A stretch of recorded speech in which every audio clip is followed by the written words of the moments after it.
Welcome back to the channel, guys, for the latest episode of the Good, the Bad and the Ugly Liverpool FC podcast, brought to you by the LFC File and myself, Mr. Ben Green. Thank you very much for stopping by. As usual, a shameless plug from myself, just to remind you that the season review for the Good, the Bad and the Ugly 24-25 is available now on Amazon, £8.50 or I think €9.99 in euros. So bag yourself a copy and help the channel out. If the content floats your boat, please remember to like, subscribe, press the notification button. Of course, leave a comment as well. Let me know what you think. Let's continue to grow the channel. Slightly slimmed down version. Won't be so many gifts and stuff. I'm going to just try and keep this, how can we call it? Just short and snappy, without too much going on. So let's see how this goes. Right, so starting off with the not good this week. There's a not good, and that's going to be losing to Chelsea at Stamford Bridge on Saturday. Very disappointing result. In the end, I think Chelsea probably just deserved to win. It was a very entertaining game, actually. The second half, towards the end of the game when it was 1-1,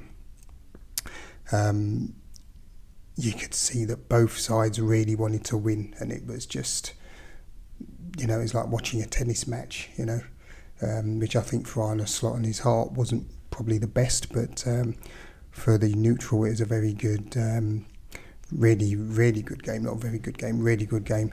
I wish Liverpool's performance matched, but it's Cody Gakpo that got the Reds back on equal terms. But just wasn't to be.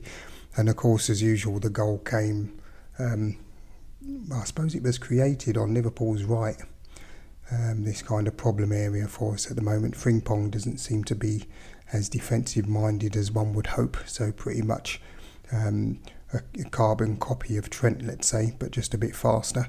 The situation is still an evident one there, an evident problem. And we saw that against Galatasaray, where Frimpong actually started in Salah's place. So let's see how things turn out there. But yeah, not the best of results. I've seen a couple of articles where they're talking about Salah not tracking back.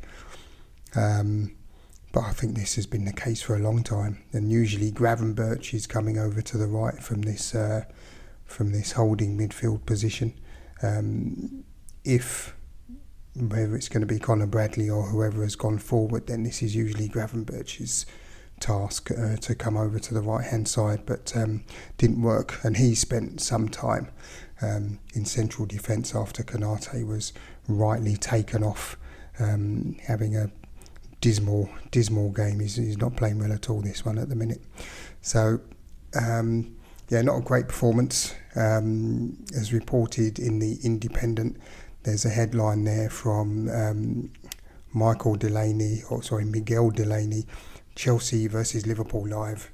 Esteval's dramatic winner leaves Premier League champions facing mini crisis. So not a crisis, but a mini crisis. So it could be worse, which is fair, actually, all things considered. Let me know your thoughts on that. It's, international breaks. I'm not sure how many people will be looking at Liverpool stuff, but anyway, if you do, please leave a comment and let me know what you think. Secondly, the bad.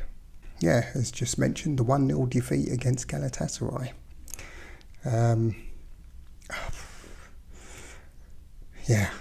think Liverpool played them at the wrong time to a certain degree, because they did lose. I think it was 5-1 to Frankfurt in the opening Champions League fixture for them, and I think they took the lead as well.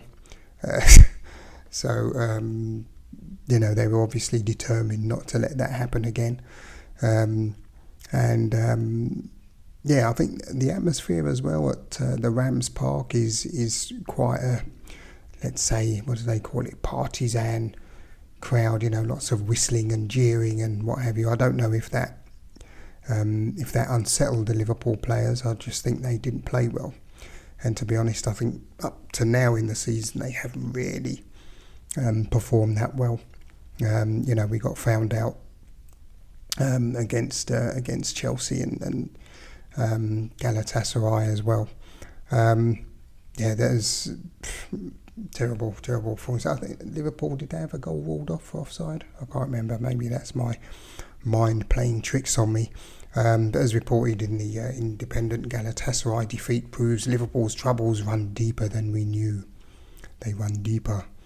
And then Richard Jolly goes on to say Liverpool's lack of clean sheets and late goals they have needed to win games this season look all the more problematic after Tuesday night's 1-0 loss in the Champions League. And a picture of Arne Slot there explaining away why it seems the wheels have apparently fallen off, or at least one of them anyway. So if we have a quick look at the Premier League table, Liverpool are now second on 15 points, Arsenal edge it on 16, 11 goal difference for Arsenal, very impressive. Liverpool only mustering 4, which is not what one would expect, put it that way, and having lost 2 games as well. Not the best of showings at the moment, but still nice problem to have. Second, with a point breathing space over the next team. It could be a lot worse, so let's not throw the baby out with the bathwater, as the saying goes. What do we have next fixture? Let's have a quick look. So, Man United after the international break. That's on Sunday, the 19th, and then Frankfurt away. This is going to be a very interesting game. Wednesday 22nd.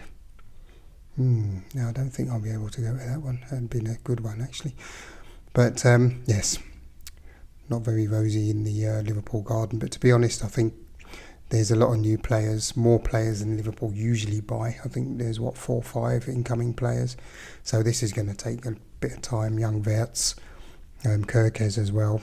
He's needs to get up to speed. So let's see. Moving swiftly on to the ugly. And for the ugly, I just have Alisson being out now until November.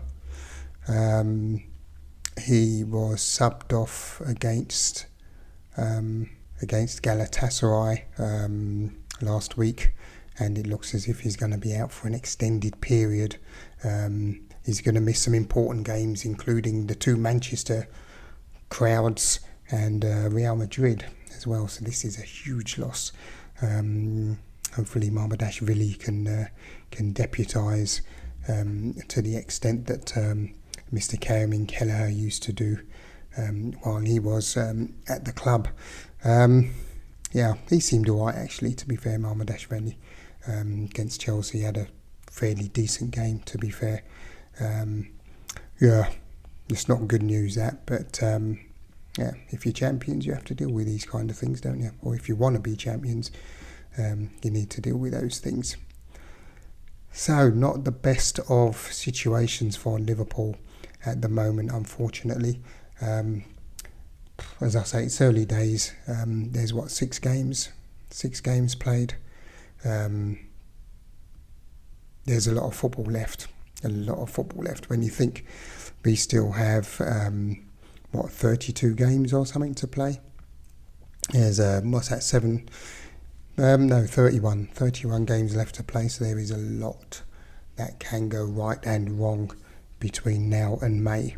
So long as Liverpool are in the hunt, then I think we've still got a chance. So hopefully things can improve. And where Salah's concerned, I do recall last season he started off a bit slow as well, and then we all know how that finished up. So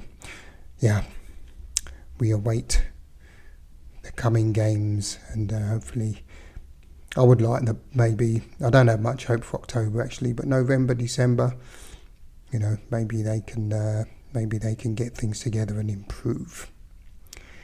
So on that note, I think I'm going to wrap it up there. Fairly succinct this week, I would say, with an eye on the international break. Let me know your thoughts. Is it all over for Liverpool? Who do you think is the weak link at the moment? Konate, Kirkes, Frimpong maybe, though he's not playing, so he can't be a weak link. Not that much anyway. The midfield maybe. You can see McAllister looks a little bit off the pace at the minute. He didn't have a pre-season, so same with Isak as well. One or two others. They're not great signs, but we see what happens. I remain quietly confident. And on that note, I will wrap it up there. Thank you very much for your time. Remember, like, subscribe, press the notification bell, and share with your friends and fam. And look after yourselves. It's a bit later than usual, actually, today's episode, but better late than never. So, with that in mind, take care of yourselves and each other. Peace. Your LFC File.